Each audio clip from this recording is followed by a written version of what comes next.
Prisca had always been gentle, soft-spoken and full of patience.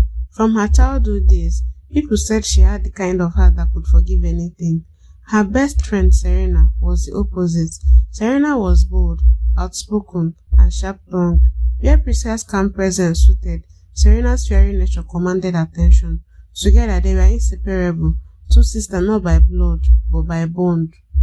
When Prisca married first, Serena clapped the loudest, smiling wide as she danced beside her, her wrapper tied tightly as she swayed in joy. Neighbors admired the friendship between the two women, saying Serena would be the next to follow. Prisca's husband Ola was handsome on the outside, but broken on the inside. Tall, broad-shouldered, and with the kind of smile that made women look twice. He seemed like a prize, but behind closed doors, the glitter faded.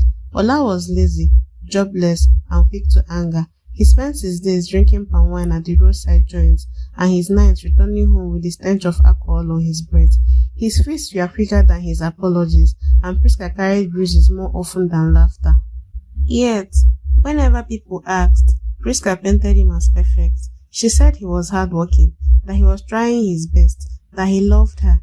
She believed that defending him was her duty as a wife, and every time she praised him, Serena listened carefully. Each word did not soften Serena's heart. Instead, it planted jealousy deeper into her.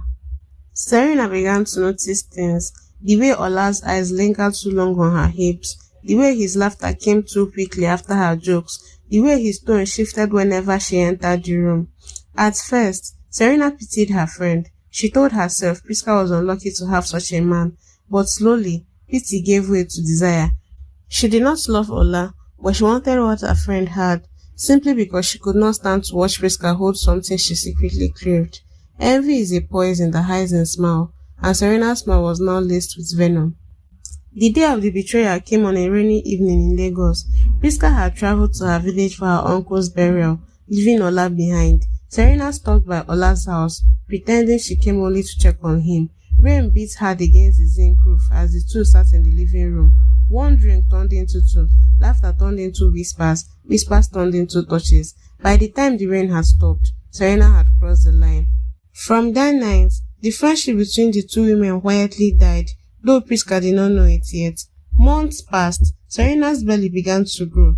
At first, neighbors thought it was weight, then rumors started to swell.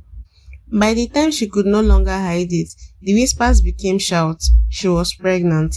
Prisca had been childless for 3 years. People whispered that she was barren. Some called her cursed.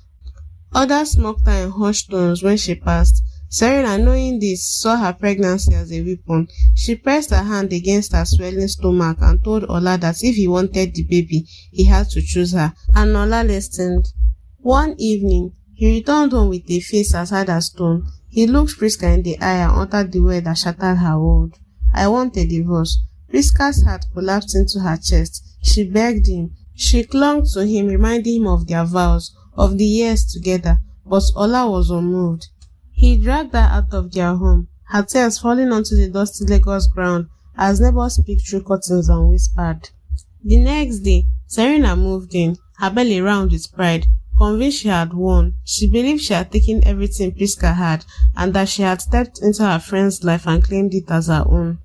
But victories built on betrayal never last.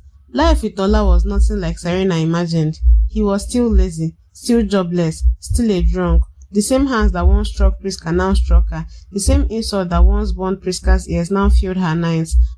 When the baby finally arrived, joy quickly soared into bitterness. Ola had no money to take care of them, no discipline to change, and no love to give. His anger deepened, his drinking worsened, and soon he was chasing after other women.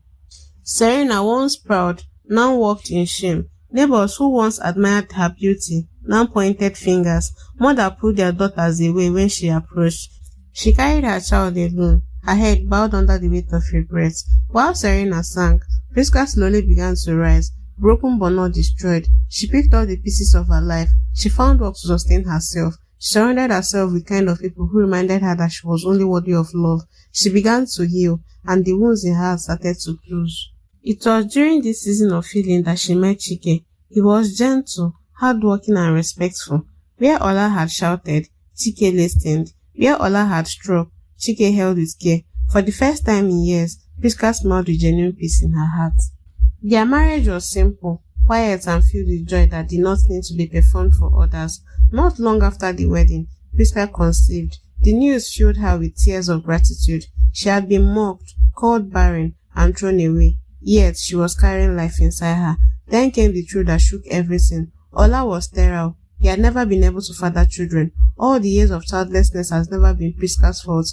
The whispers of barrenness, the shame, the tears, all of it has been built on a lie. Serena's child, the very weapon she used to destroy her friend's marriage, was never Ola's. She had carried another man's seed into his house. The betrayal was deeper than anyone imagined. When Serena heard the truth, her world collapsed. She had destroyed her best friend's marriage for nothing. She had pinned another man's child on Ola, only to be beaten, abandoned and disgraced. Ola moved on, chasing women recklessly through the streets, leaving Serena to struggle in shame with a child he never claimed.